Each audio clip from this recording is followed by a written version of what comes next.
بسم اللہ الرحمن الرحیم۔ الحمد للہ نحمده ونستعینه ونستغفره ونعوذ باللہ من شرور انفسنا ومن سیئات اعمالنا من يهده اللہ فلا مضل له ومن يضلله فلا هادی له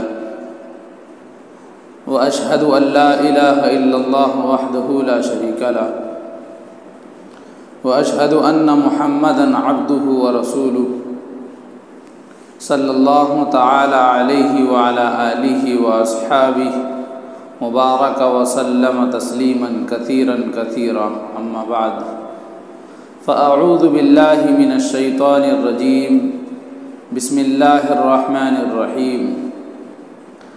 وما ارسلناک الا رحمتا للعالمین۔ وقال تعالی فی موضع آخر، وما ارسلناک الا کافۃ للناس بشیرا ونذیرا وداعیا الی اللہ باذنہ وسراجا منیرا، صدق اللہ العظیم۔ قال النبی صلی اللہ علیہ وسلم، لا یؤمن احدکم حتی اکون احب الیہ من والدہ وولدہ والناس اجمعین۔ وفي رواية أخرى قال النبي صلى الله عليه وسلم، من تمسك بسنتي عند فساد أمتي فله أجر شهيد، أو كما قال صلی اللہ علیہ وسلم۔ بزرگان محترم، میرے دینی اور ایمانی بھائیوں، ربیع الاول کا مہینہ چل رہا ہے اور آج ربیع الاول کی 12 تاریخ ہے۔ یہ مہینہ نبی صلی اللہ علیہ وسلم سے ایک خاص نسبت رکھتا ہے، اور اسی مناسبت سے نبی کی شان میں اس مہینے کے اندر جلسے منعقد کیے جاتے ہیں، پروگرام کیے جاتے ہیں، نبی کی شان میں نغمے پڑھے جاتے ہیں، ترانے گنگنائے جاتے ہیں، اور نبی کا تذکرہ ہر اعتبار سے کرنے کی کوشش کی جاتی ہے۔ یہ اسلام کی فتوحات ہے اور اسلام کا ایک بڑھتا ہوا قدم ہے۔ یہ نبی صلی اللہ علیہ وسلم سے سچی محبت کا ایک صلہ ہے، جس کو اسلام دشمن طاقتیں برداشت نہیں کر پا رہی ہیں۔ اسلام دشمن طاقتوں نے اس چیز کو ایک الگ نظر سے دیکھا اور اس کے اوپر الزام تراشی کی، اور یہ ان کی ایک ہار ہے اور اسلام کی ایک جیت ہے۔ اللہ تعالیٰ نے قرآن کریم میں اپنے نبی حضرت محمد مصطفیٰ صلی اللہ علیہ وسلم کا تذکرہ کئی آیتوں میں کیا ہے۔ کبھی آپ کو تسلی دی تو کبھی آپ کی حوصلہ افزائی کی، اور کہیں آپ کے اوصاف کا ذکر فرمایا، کہیں آپ کے چہرے کا ذکر فرمایا، کہیں پر آپ کے بالوں کا تذکرہ فرمایا، تو کہیں آپ کے لباس کا ذکر فرمایا۔ اللہ تعالیٰ نے اتنی محبت نبی سے کی اور اس کا تذکرہ جا بجا قرآن کریم میں اللہ تعالیٰ نے فرمایا۔ کفار مکہ، مشرکین مکہ اس بات کا تصور رکھتے تھے اور لوگوں میں پھیلاتے تھے کہ یہ نبی، ان کی جتنی بھی اولادیں ہوتی ہیں تو نرینہ اولادیں انتقال کر جاتی ہیں اور ان کی لڑکیاں زندہ رہتی ہیں، اور نسل جو ہے لڑکوں سے چلتی ہے، ان کے تو سارے ہی لڑکے انتقال کر جاتے ہیں، اس لیے ایک دن یہ بھی اس دنیا سے چلے جائیں گے اور ان کا نام نشان سب ختم ہو جائے گا۔ یہ بات کفار مکہ کیا کرتے تھے، اللہ تعالیٰ کو یہ بات اچھی نہیں لگی۔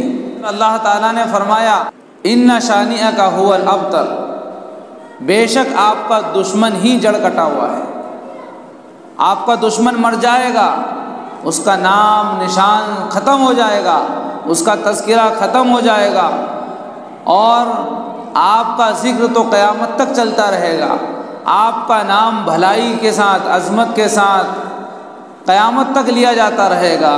فرمایا ورفعنا لک ذکرک، ہم نے آپ کا تذکرہ بلند کر دیا، ہم نے آپ کے ذکر کو، آپ کے تذکرے کو بلندی عطا کر دی کہ آپ کا نام ہمیشہ عظمت کے ساتھ لیا جائے گا، محبت کے ساتھ لیا جائے گا، پیار کے ساتھ لیا جائے گا، عقیدت کے ساتھ لیا جائے گا۔ اور آج دیکھ لیجیے آپ، اذان کے اندر جہاں اللہ کی بڑائی بیان کی جاتی ہے، اللہ کی بڑائی کے ساتھ نبی اکرم صلی اللہ علیہ وسلم کا تذکرہ بھی کیا جاتا ہے۔ اشہد ان لا الہ الا اللہ واشہد ان محمدن رسول اللہ، تو اللہ کے ذکر کے ساتھ نبی کا تذکرہ بھی ہو رہا ہے۔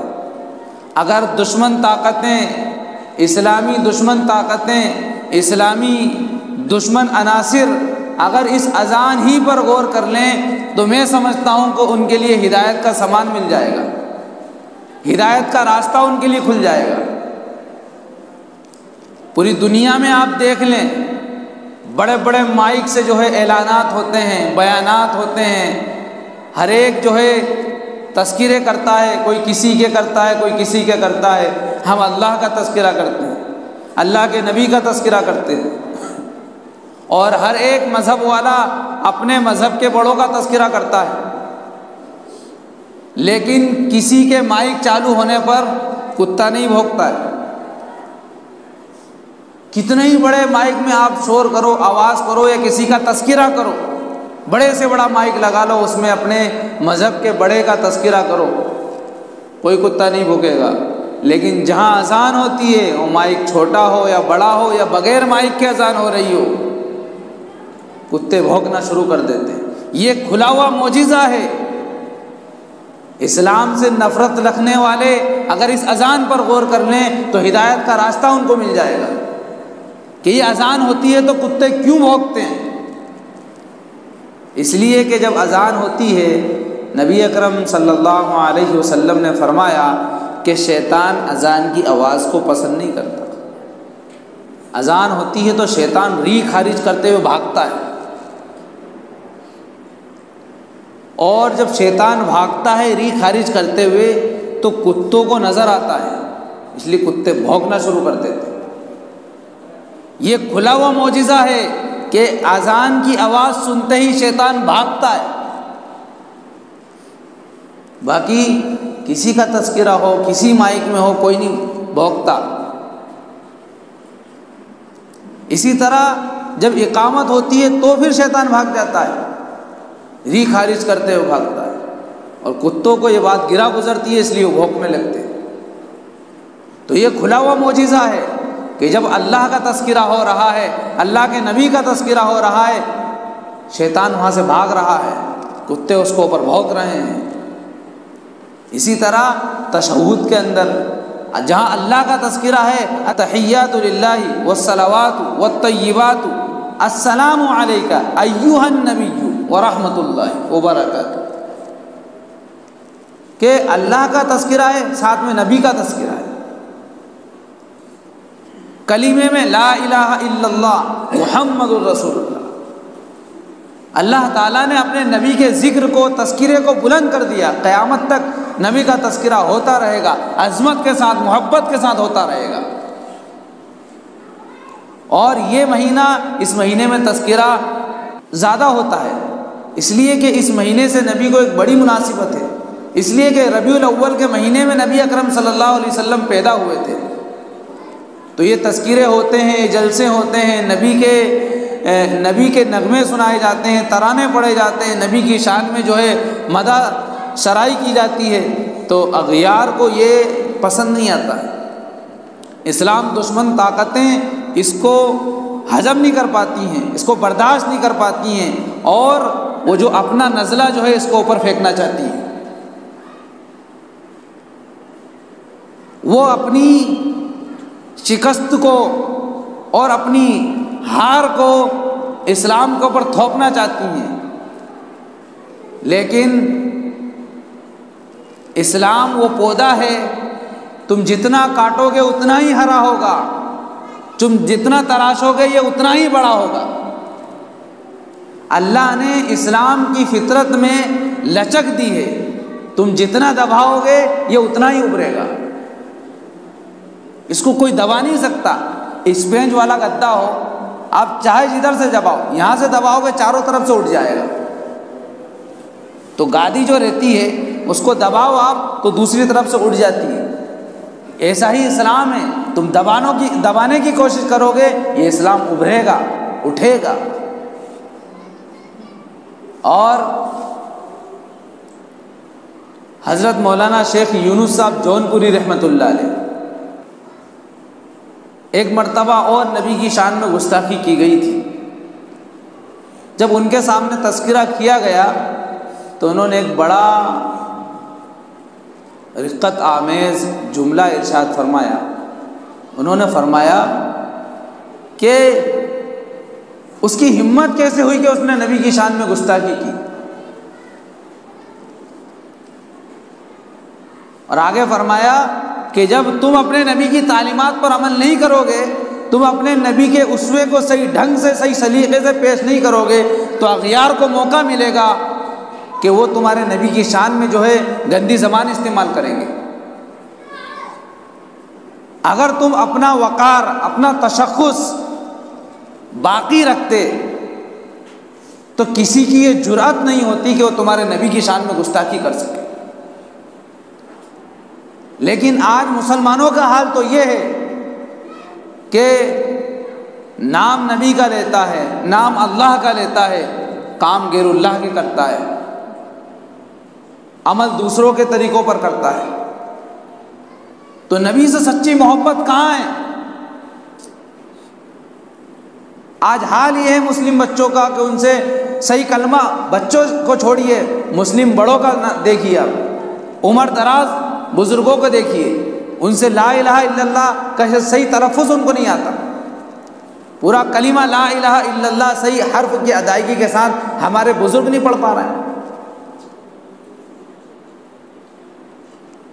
نبی کے تذکرے ختم ہو رہے ہیں ہمارے گھروں سے، ہماری مجلسوں سے۔ اور ایک بڑی اہم بات آپ کو بتاتا چلوں کہ اللہ کے نبی صلی اللہ علیہ وسلم کی سیرت اس دور میں الحمدللہ بیان ہو رہی ہے۔ اب لوگ بیدار ہوئے ہیں کہ نبی کی سیرت بیان کر رہے ہیں، لیکن صرف ربیع الاول کے اندر ہی کرتے ہیں۔ اور ایک مہینے میں نبی کی کتنی سیرت بیان کر سکتے ہو؟ کیا پوری زندگی بیان ہو سکتی ہے؟ لوگوں نے، سیرت نگاروں نے، مورخین نے ہزاروں صفحے نبی کی زندگی پر لکھے ہیں، کروڑوں صفحے نبی کی زندگی پر لکھے ہیں، اور آخر میں آ کر کیا کہا ہے؟ لا يمكن الثناء كما كان حقه بعد از خدا بزرگ توئی قصہ مختصر، کہ جیسا ان کی شان بیان کرنے کا حق تھا ہم سے نہیں ہوئی، آخر میں ان کو مجبور ہونا پڑا، اور انہوں نے یہ کہا کہ اگر اللہ کے بعد کسی کا مرتبہ ہے تو وہ حضرت محمد مصطفیٰ صلی اللہ علیہ وسلم کا ہے۔ ایک شاعر نے 40,000 اشعار لکھے نبی کی شان میں، 40,000 اشعار نبی کی شان میں لکھے، آخر میں آ کر مجبور ہو گیا، اور اس نے بھی یہی کہا لا يمكن الثناء كما كان حقه بعد از خدا بزرگ توئی قصہ مختصر۔ اللہ کے بعد اگر کسی کا مرتبہ ہے تو وہ نبی اکرم صلی اللہ علیہ وسلم کا ہے۔ آج اگر نبی کی زندگی بیان بھی کی جا رہی ہے تو صرف ربیع الاول کے اندر، اور نبی کی زندگی اگر پوری زندگی بیان کی جائے تو بھی اس کا حق ادا نہیں ہو سکتا، تو پھر کیا ایک دو ہفتے میں نبی کی زندگی کا حق ادا کرنا چاہ رہے ہیں؟ اور ہر سال وہی ایک بیان دہرا دیا جاتا ہے، نبی اس طرح پیدا ہوئے، اور حضرت حلیمہ سعدیہ رضی اللہ عنہا جب ان کو لینے آئی تو وہ مالدار بچوں کو تلاش کر رہی تھیں، ایسے بچے کو تلاش کر رہی تھیں جس کا باپ بھی موجود ہو، اور نبی صلی اللہ علیہ وسلم کے پاس جب آتی تو پتہ چلتا کہ یہ تو یتیم بچہ ہے، تو وہ آگے چلی جاتی تھی، ان کو نہیں لیتی تھی۔ یہی ایک بیان ہر سال دہرا دیا جاتا ہے، نبی کی پیدائش کا تذکرہ کر دیا جاتا ہے، نبی کے بچپنے کا تذکرہ کر دیا جاتا ہے، کچھ جوانی کا تذکرہ کر دیا جاتا ہے، اور کچھ اسلامی حالات بیان کر دیے جاتے ہیں، اور سمجھا جاتا ہے کہ اب نبی کی زندگی ہم نے بیان کر دی۔ اس بات سے، ہمارے اس طرز عمل سے جو میسیج گیروں کے پاس گیا ہے وہ بہت غلط گیا ہے۔ وہ غلط میسیج کیا گیا ہے کہ اب غیر اقوام نے یہ سمجھ لیا ہے کہ بس نبی کی زندگی اتنی ہی ہے۔ مسلمان تو نبی کی زندگی جانتا نہیں ہے مکمل طور پر، غیر لوگ بھی یہ سمجھنے لگے ہیں کہ بس نبی کی زندگی اتنی ہی ہے، کہ اس طرح سے پیدا ہوئے تو اور یہ کمالات تھے اور اس طرح انہوں نے کام کیا اور بس ختم ہو گیا۔ حالانکہ نبی کی زندگی ایسا کون سا پہلو ہے جس کے بارے میں نبی نے رہنمائی نہ کی ہو؟ کون سا ایسا کام ہے جس کے بارے میں نبی نے رہنمائی نہ کی ہو؟ نبی اکرم صلی اللہ علیہ وسلم نے سونے کا طریقہ سکھایا، چلنے کا طریقہ سکھایا، پانی پینے کا طریقہ سکھایا، کھانا کھانے کا طریقہ سکھایا، کیسا کھانا کھانا ہے یہ بتایا، لقمہ چھوٹا لینا ہے یا بڑا لینا ہے یہ بتایا، کتنی انگلیوں سے کھانا ہے یہ آپ نے بتایا، پانی کتنے سانس میں پینا ہے یہ آپ نے بتایا، سانس برتن سے منہ ہٹا کر لینا ہے یہ آپ نے بتایا، پیشاب کیسے کرنا ہے یہ آپ نے بتایا، پیشاب کرنے کے بعد اس پیشاب کے قطروں کو سکھا دینا ہے تاکہ جسم پر نہ لگ سکے یہ آپ نے بتایا ہے، بیت الخلاء کا طریقہ آپ نے بتایا ہے۔ یہ چھوٹی چھوٹی باریکیاں نبی اکرم صلی اللہ علیہ وسلم نے بتائی ہیں، تو بتائیے کیا سیاست کا ایک بڑا میدان ہے، نبی نے اس کے بارے میں رہنمائی نہیں فرمائی؟ لیکن آج سیاست والا یہ سوچتا ہے کہ مولوی صاحب کو کچھ آتے ہی نہیں۔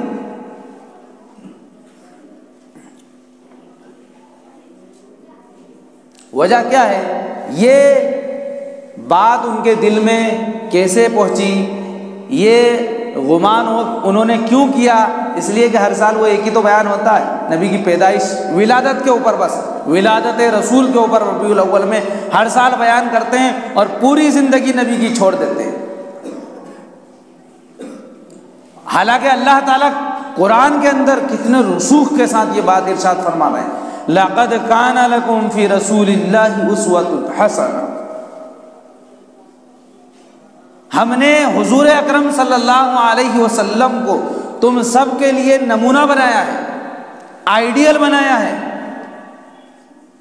اگر تم اپنے گھر کے اندر ایک اچھا کیریکٹر پیش کرنا چاہتے ہو، اپنی گھریلو زندگی کو خوشگوار بنانا چاہتے ہو، تو رسول اکرم صلی اللہ علیہ وسلم کی گھریلو زندگی کو دیکھو۔ حضور صلی اللہ علیہ وسلم، یہاں پہ ایک نقطہ، علمی نقطہ آپ کو سمجھا دوں، حضور اکرم صلی اللہ علیہ وسلم نے یہ بات ارشاد فرمائی ہے کہ اپنے گھر کے معاملات باہر نہ لے جاؤ، گھر ہی میں سلجھا لو، اپنے نجی معاملات، گھریلو معاملات گھر ہی میں سلجھا لو، باہر نہ لے جاؤ۔ 2 بیویاں ہیں تو کس طرح سلجھانا ہے، 4 بیویاں ہیں تو کس طرح سلجھانا ہے، ابا امی سے جھگڑا ہوا ہے تو کس طرح سلجھانا ہے، بہن بھائی کا ہے تو کس طرح سلجھانا ہے، یہ سب آپ نے گھر ہی میں سلجھا لو، باہر نہ لے جاؤ۔ لیکن نبی اکرم صلی اللہ علیہ وسلم کی گھریلو زندگی امت کے سامنے بیان کر کے بتائی، امتیوں سے کہہ دیا کہ باہر نہ لے جاؤ گھر کے تذکرے، اور نبی نے اپنا تذکرہ امت کے سامنے رکھ دیا۔ اس سے بڑا احسان اور کیا ہوگا نبی کا؟ اور نبی نے جو زیادہ نکاح کیے ہیں، اتنی زیادہ شادیاں کی ہیں، اس کی وجہ بھی یہی ہے۔ اگر ایک نکاح کرتے تو مردوں تک تو دین پہنچا دیا آپ نے، ایک مجمع میں ایک جلسے میں بیان کیا، بہت ساروں نے سن لیا، اور مستورات تک دین کیسے پہنچے؟ اس لیے آپ نے اتنے زیادہ نکاح کیے تاکہ عورتوں میں دین کثرت سے پہنچے، بہت زیادہ دین عورتوں میں پہنچے، عورتوں میں دینداری آئے۔ نبی کی بیویاں ایک جو ہے طہارت کے مسائل بیان کر رہی ہیں، تو حیض کے مسائل بیان کر رہی ہیں، وہ مسائل جو صرف عورتوں سے تعلق رکھتے ہیں، جن کو مرد حضرات بتا نہیں پاتے ہیں، وہ مسائل نبی نے اپنی بیویوں کو سکھائے، انہوں نے دوسروں کو سکھائے۔ اس لیے آپ نے اتنے زیادہ نکاح کیے۔ تو آپ نے اپنے گھر کے حالات امت کے سامنے بیان کر دیے۔ یہ شفقت کی، محبت کی انتہا ہے اپنی امت کے ساتھ۔ تو کسی کو اپنی گھر کی زندگی خوشگوار بنانا ہے تو نبی کی گھریلو زندگی کو دیکھیں۔ کسی کو اگر کوئی استاد ہے تو وہ نبی اکرم صلی اللہ علیہ وسلم ایک استاد کی حیثیت سے کس طرح رہتے تھے، اصحاب صفہ کس طرح آپ کے ساتھ تھے، اس کو پڑھیں، وہ زندگی کا مطالعہ کریں۔ اگر کوئی میدان کارزار میں پھنسا ہوا ہو، دشمنوں سے اس کا مقابلہ ہو، تو نبی اکرم صلی اللہ علیہ وسلم کی زندگی دیکھیں کہ کس طرح انہوں نے دشمنوں کا مقابلہ کیا۔ اگر کوئی سیاست کے میدان میں ہے تو معلم شریعت حضرت محمد صلی اللہ علیہ وسلم کی زندگی دیکھیں کہ انہوں نے کس طرح سے جو ہے پورے عرب کے اندر کلمہ جب پہنچا تو کس طرح سے جو ہے انہوں نے اس کو سنبھالا۔ حضرت معاذ ابن جبل کو رضی اللہ تعالیٰ عنہ کو یمن پہنچایا، اسی طرح عمرو بن العاص رضی اللہ تعالیٰ عنہ کو مصر پہنچایا، جو صحابہ تھے ان کو مختلف خطوں میں جو ہے گورنر بنایا۔ یہ نبی کی سیاستی زندگی ہے۔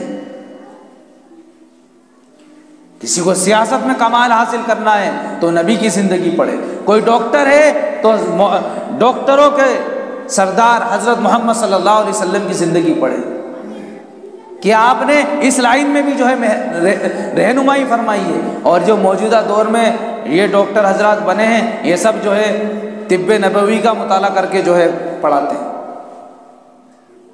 ان کو جو ٹریننگ دیتے ہیں ڈاکٹروں کو، یہ سب طب نبوی سے پڑھ کر دیتے ہیں۔ تو کون سا ایسا خاکہ ہے جس کے اوپر نبی صلی اللہ علیہ وسلم نے رہنمائی نہ کی اور شفقت نہ کی؟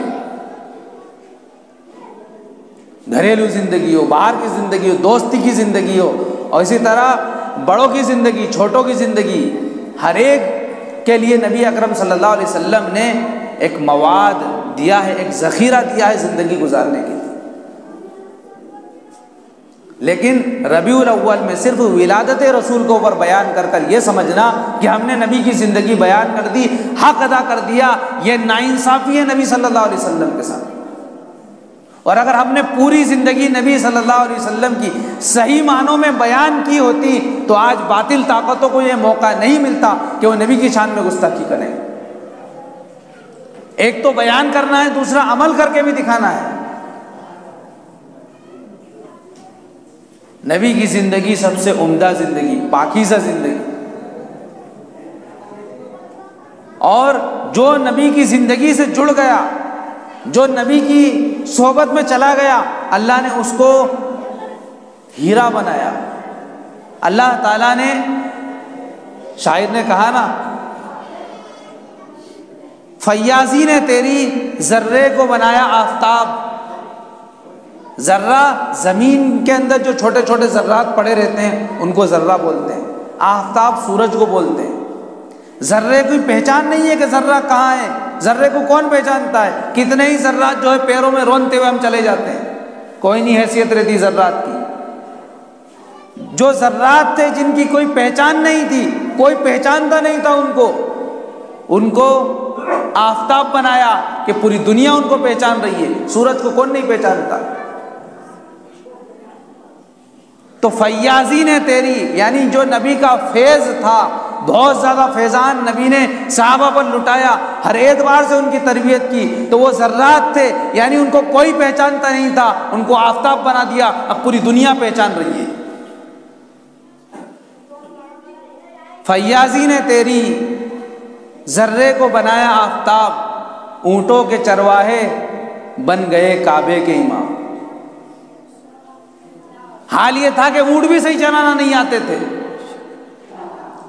حضرت عمر فاروق رضی اللہ تعالیٰ عنہ خود فرماتے ہیں، جب وہ امیر المومنین بنے، آنکھوں میں آنسو ہیں اور فرما رہے ہیں عمر تیرا کیا حال تھا، 10-15 اونٹ تو لے کے جاتا تھا چرانے کے لیے، اور جب چرا کر آتا تھا تو ایک آدھ اونٹ گما دیا کرتا تھا۔ چاچا اور ابا کیا کرتے تھے، عمر تو اونٹ نہیں چرا سکتا ہے، کیا کرے گا آگے چل کے۔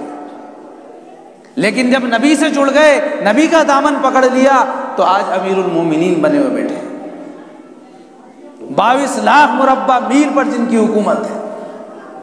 جو نبی سے جڑا ہے، اللہ نے جو ہے دنیا میں چمکایا ہے، جن کے مشوروں پر اللہ تعالیٰ قرآن کی آیتیں نازل فرما رہا ہے۔ تو وہی اونٹوں کے چرواہے بن گئے کعبے کے امام، امیر المومنین اللہ نے بنایا، خلیفۃ المسلمین اللہ نے ان کو بنایا۔ اور ایک چھوٹا سا قطرہ ہو، کوئی فائدہ اٹھا سکتا اس سے؟ کسی کی پیاس بجھ سکتی ہے اس قطرے سے؟ ایک قطرے سے کسی کی پیاس نہیں بجھ سکتی، کوئی اپنا چہرہ نہیں دھل سکتا، ایک قطرے سے کوئی فائدہ نہیں اٹھا سکتا۔ لیکن اگر دریا ہو تو نہا بھی سکتے ہیں، وضو بھی کر سکتے ہیں، اور صفائی ستھرائی بھی اس سے حاصل کر سکتے ہیں۔ اس لیے فرمایا درفشانی نے تیری قطرے کو دریا کر دیا، کہ قطرے تھے کوئی فائدہ نہیں اٹھا سکتا تھا، کوئی ان قطروں کے ذریعے صفائی حاصل نہیں کر سکتا تھا، کوئی اس سے خاطر کا فائدہ نہیں اٹھا سکتا تھا، قطرہ کیا ہے پتہ ہی نہیں چلتا کہاں قطرہ ہے، لیکن دریا کر دیا، اب ہر انسان فائدہ اٹھا رہا ہے۔ صحابہ سے کس نے فائدہ نہیں اٹھایا؟ آج جو کچھ پونجی اور سرمایہ مسلمانوں کے پاس، امت مسلمہ کے پاس ہے، یہ صحابہ کی دین اور ان کی قربانی ہے۔ اگر نبی صلی اللہ علیہ وسلم اور اس امت کے درمیان سے صحابہ کو نکال دیا جائے تو ہمارے پاس کچھ نہیں بچے گا۔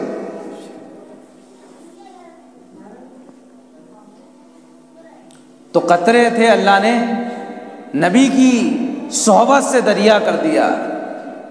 خود نہ تھے جو راہ پر اوروں کے ہادی بن گئے، کیا نظر تھی جس نے مردوں کو مسیحا کر دیا۔ ایک مصرع بھی اس میں چھوٹ گیا، دل کو روشن آنکھوں کو بینا کر دیا۔ سخت دل تھے، چھوٹی چھوٹی معصوم بچیوں کو زندہ درگور کر دیا کرتے تھے، رحم نہیں آتا تھا۔ اور ذرا سی چھوٹی سی بات پر برسوں لڑائی چلتی تھی۔ کوئی اس دنیا سے رخصت ہوتا تھا، انتقال کرتا تھا تو وصیت کرتا تھا کہ ان سے اپنوں کو بدلہ لینا ہے، اس لیے کہ انہوں نے ان کے اونٹ کو اپنے اونٹ سے پہلے پانی پلا دیا تھا، نمبر اپنا تھا، ان سے بدلہ لینا ہے۔ برسوں لڑائی چلتی تھی اگر کوئی کسی کے اونٹ سے پہلے پانی پلا لیا کرتا تھا۔ اتنے سخت تھے، کوئی حکومت کرنا ان کو اوپر پسند نہیں کرتا تھا، لیکن نبی کی صحبت میں گئے، اللہ نے سخت دلوں کو روشن کر دیا، آنکھوں کو بینا کر دیا۔ بینا بولتے ہیں جس کو دکھائی دے، گویا کہ اس سے پہلے ان کو دکھائی نہیں دیتا تھا، دکھائی تو دیتا تھا، آنکھیں تو تھی، لیکن حق اور باطل کا فرق نہیں تھا، اچھائی اور برائی کی تمیز نہیں تھی، بھلے اور برے کا فرق نہیں تھا۔ نبی کی صحبت میں گئے، اللہ نے وہ آنکھیں عطا فرمائی جن کو بصارت کہتے ہیں۔ جس کو بصارت مل جائے، بصیرت مل جائے، دنیا کی سب سے بڑی دولت اس کو مل گئی۔ تو یہ نبی کی زندگی، نبی کی صحبت میں جو گیا وہ ہیرا بنا ہے، اللہ نے دنیا میں اس کو چمکایا ہے۔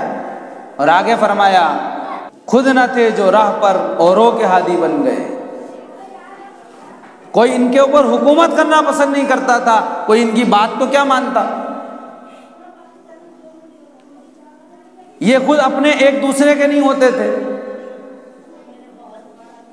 اتنا خراب حال تھا، لیکن نبی کی صحبت سے فیضیاب ہوئے، نبی کی صحبت میں گئے، اللہ نے دوسروں کا ہادی بنا دیا، اب دوسروں کی رہنمائی کر رہے ہیں۔ اور آج میں نے جیسا کہ کہا کہ آج ہم جو اللہ کا نام لے رہے ہیں یہ صحابہ کرام کی قربانی ہے، خود نہ تھے جو راہ پر اوروں کے ہادی بن گئے۔ کیا نظر تھی محمد الرسول اللہ صلی اللہ علیہ وسلم کی کہ جنہوں نے مردوں کو مسیحا کر دیا۔ مردہ تھے، خود مردہ دوسروں کو فائدہ کیا پہنچائے گا، وہ خود فائدہ نہیں اٹھا سکتا، لیکن ان کو مسیحا کر دیا اور پوری دنیا ان سے فائدہ اٹھا رہی ہے۔ صحابہ کی زندگی سے ہم اپنے ایمان کو جو ہے تازگی بخشتے ہیں، صحابہ کی زندگی پڑھ کر اپنی زندگی میں چار چاند لگا لیتے ہیں، اور اللہ تعالیٰ نے ان کی رضا کے پروانے قرآن کریم میں جگہ جگہ ارشاد فرمایا، کہیں اولئک هم المفلحون فرمایا، کہیں اولئک هم الراشدون فرمایا، کہیں اولئک هم المهتدون فرمایا، کہیں اولئک هم الفائزون فرمایا، کہیں فرمایا والسابقون الاولون من المہاجرین والانصار الذین اتبعوهم باحسان رضی اللہ عنہم ورضوا عنہ، کہ صحابہ سبقت کرنے والوں میں سب سے آگے تھے، اور اب جو انسان صحابہ کے نقش قدم پر چلے گا اللہ ان سے راضی ہو جائے گا۔ صحابہ نے سبقت کی، اللہ ان سے راضی ہو گیا، اور اللہ نے ان کو اپنے سے راضی کر دیا۔ اب جو صحابہ کے نقش قدم پر چلے گا ہم بھی اس سے راضی ہو جائیں گے، اور اس کو ہم اپنے سے راضی کر دیں گے، رضی اللہ عنہم ورضوا عنہ۔ تو یہ نبی کی زندگی ہے، لیکن ربیع الاول میں صرف ولادت رسول کو ہم نے بیان کیا ہے۔ یہی وجہ ہے کہ آج باطل طاقتوں کو، اسلام دشمن طاقتوں کو موقع ملا کہ وہ اسلام پر آواز اٹھا رہی ہیں۔ یہ اسلام کی ہار نہیں ہے، یہ اسلام کی جیت ہے۔ لیکن مسلمانوں کی عملی کوتاہی ہے کہ مسلمان نبی صلی اللہ علیہ وسلم کو مانتے ہیں لیکن آپ کی تعلیمات پر عمل نہیں کرتے۔ نبی نے فرمایا میری آنکھوں کی ٹھنڈک نماز میں ہے۔ آج مسلمانوں کا 95% طبقہ نماز نہیں پڑھتا۔ میں نے شروع میں کہا 12 ربیع الاول ہے، جو بریلوی حضرات ہیں وہ تو بڑی دھوم دھام سے جو ہے جلسے مناتے ہیں، جلوس نکالتے ہیں، اور بہت ساری خرافات ان میں ایجاد ہے، اور بہت سارے بریلوی حضرات ہیں جو خرافات نہیں کرتے ہیں، وہ صرف نبی کے تذکرے کرتے ہیں، جلسے کرتے ہیں، عظمت بیان کرتے ہیں، ختم کر دیتے ہیں۔ ہم اتنا آگے بڑھے کہ ان کی سب کی جو ہے برائی کر کے رکھ دی، لیکن اس کے اپوزٹ میں ہم نے کیا کیا؟ آج 12 ربیع الاول ہے، کتنے لوگ پہلے آئے تھے؟ نماز میں بیان سننے کے لیے بھی ٹائم پہ نہیں آ رہے۔ ہم اپوزٹ میں بھی ان کے برابر نہیں ہیں، ساتھ میں کیا برابر ہوں گے؟ بہت ساری کوتاہیاں ہیں جن کی طرف میں نے اشارہ کیا ہے۔ اللہ تعالیٰ نبی سے سچی محبت کرنے والا بنائے، نبی صلی اللہ علیہ وسلم کے نقش قدم پر جینے مرنے والا بنائے۔ آمین۔ وآخر دعوانا